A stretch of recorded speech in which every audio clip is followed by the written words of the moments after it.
Labor statistics in Nigeria indicate a complex situation where the quality of job should be a greater concern more than its quantity.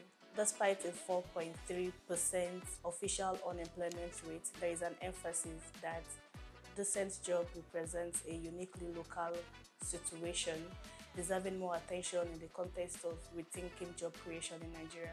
I am Halimat Abdulrazaq, a researcher at the Center for the Study of the Economies of Africa, and I'm here to talk about decent job problems in Nigeria.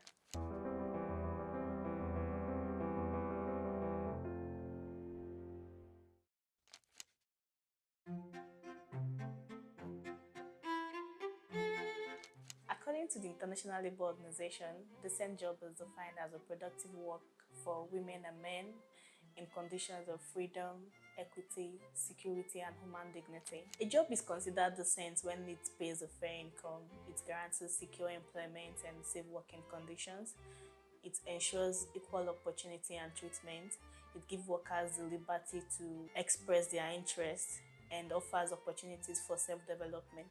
In 2024, 26% of employed among the age group 15 and above are in working poverty. That is, they live below the international poverty line of 2.15 USD per day in purchasing power parity.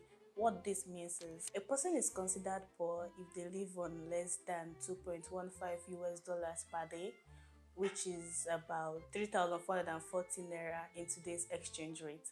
Even though those people work, they cannot afford the basic necessities of life. Also, 66% of total employment are vulnerable employment in Nigeria.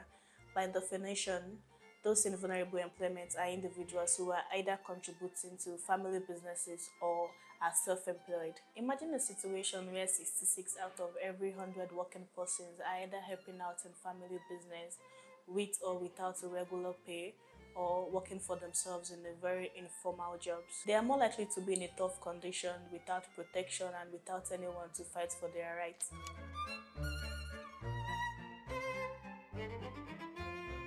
One of the major barriers is that the formal sector has a limited capacity to absorb the excess surplus of the labor force.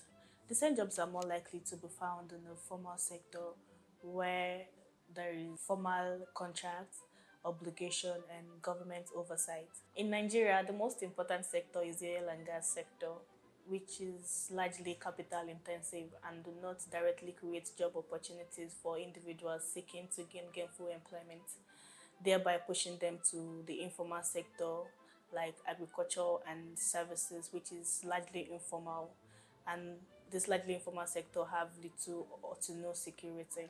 Another barrier is quality education.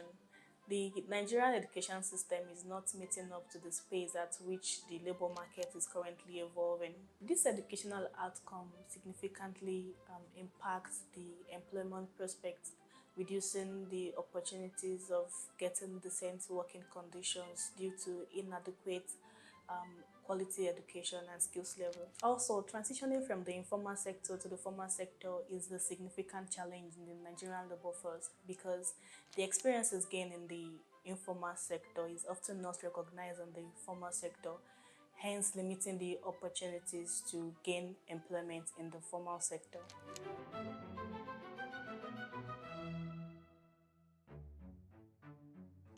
Some of the practical solutions to the barrier listed is to improve the working conditions of those in the informal sector, like giving them access to health insurance or pension.